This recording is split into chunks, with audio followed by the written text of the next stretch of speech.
Welcome back. Time now for a look at what's making waves here in the French media with James Creedon and his trusty laptop. Thanks for joining us.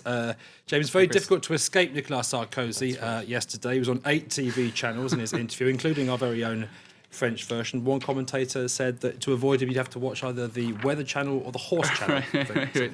So he was everywhere, omnipresent, the omnipresent president. There you go.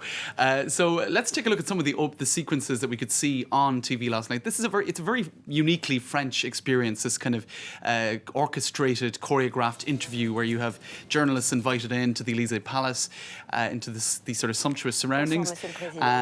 Two of the most senior anchors on TF1 and France 2 respectively, and then you had two journalists as well from the rolling news channels who were invited on later.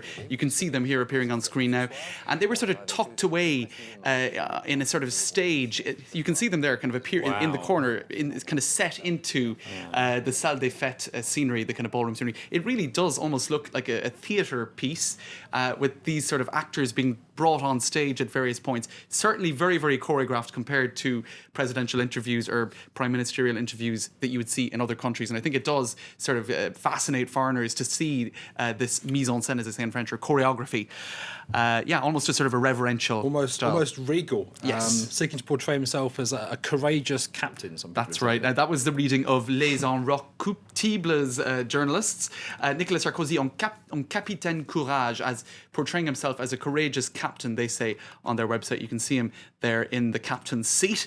And indeed, to accompany this interview last night, this very sort of choreographed interview, you had a video that was put up online. And let's take a look at that video, because it was very much part of the whole choreography of this event last night. So you have this scene that was put up, this video that was put up online, with words such as to confront, to rebuild, to resist, to overcome, to fight, to work. You've got images of war, images of difficulties that France has already come through, people working, and you've got even sequences from the Tour de France. So it's a very sort of conservative picture of France that is being put out there.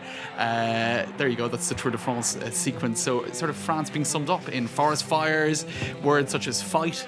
It's interesting the way they're trying to kind of, I suppose, condense this image of France into one visual. And Sarkozy certainly was trying to mirror those ideas last night in that sequence. It's all about images and pictures and impressions at the moment. Should we be worried about where it all might head? Let's give a little bit of airtime to the socialists now. They've got their own viral video. That's right. Campaign. We spoke about this a lot last week, and I think it's interesting to show it again, just to contrast the styles. Now, this was a video that accompanied François Hollande's big rally ahead of the presidential election about 8 days ago, with the slogan, Le changement c'est maintenant, change is now, with this sort of funky little hand movement. It's got quite a different vibe to it does, doesn't it?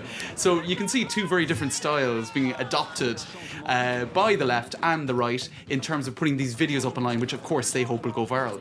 You've got to have a Web 2.0 version of the campaign these days. So that was their attempt, extremely different in its style, but it's all about the video, the viral video these days. And there's always plenty of reactions on Twitter. That's right. Let's take a look at what some people have been saying about this big operation last night. I put on TF1, I saw Sarkozy. I put on France 2, I saw Sarkozy. Actually, I just turned off the TV. So this is somebody who obviously was what we were talking about earlier, the omnipresence of Sarkozy, that was slightly bothering him. Another person here pointing out that one of the 4 journalists who interviewed Sarkozy was actually given the Legion of Honor by Sarkozy in 2004. So I suppose, again, a nod being given to the orchestrated nature of these presidential interviews where you have hand-picked journalists, and, it's not exactly the free and easy interview where you could be asked the killer question. The killer question is pretty much guaranteed not to come up. And not all of the French are convinced, therefore. That's right. And you had some people, of course, nitpicking actually what he was saying. He made quite a few references to Germany, which were later. You can see it here actually on the website of ONI. Those references, those comparisons to Germany, were then picked apart by journalists the next day, and some of those statistics were not actually factual. He also mentioned This gets quite technical. A social welfare tax, the social, what he called the social VAT. This was a tax to be brought in where the increased tax revenue would be channeled into preventing businesses from going overseas. It's quite technical. But Sarkozy said last night that he had never used the word social VAT, that's what it's been called by journalists. Of course, in fact, he did use the term before. So let's take a look at what a lot of websites have done. They've copied and pasted and cut up what he said last night with what he said before. Let's take a look. You like the idea of a social VAT, or we could call it something else. This term has no meaning. You've never heard me use it. If the social VAT prevents businesses moving abroad, if it's good for jobs, for growth, then we will introduce the social VAT. I propose that we study this social VAT option, that we debate it, putting aside ideological differences.